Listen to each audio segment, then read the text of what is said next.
पतंगों में, होली वाले रंगों में झूमेंगे फिर से दोनों यार।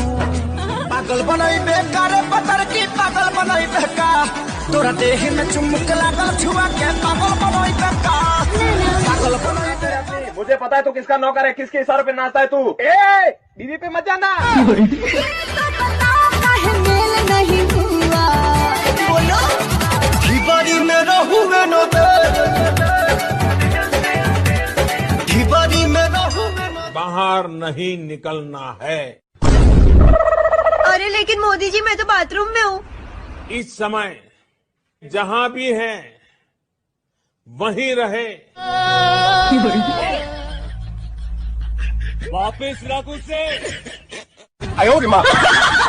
तो जाम हो जाई। ए राजा चलो ना पिपरवा के तरवा ओही जे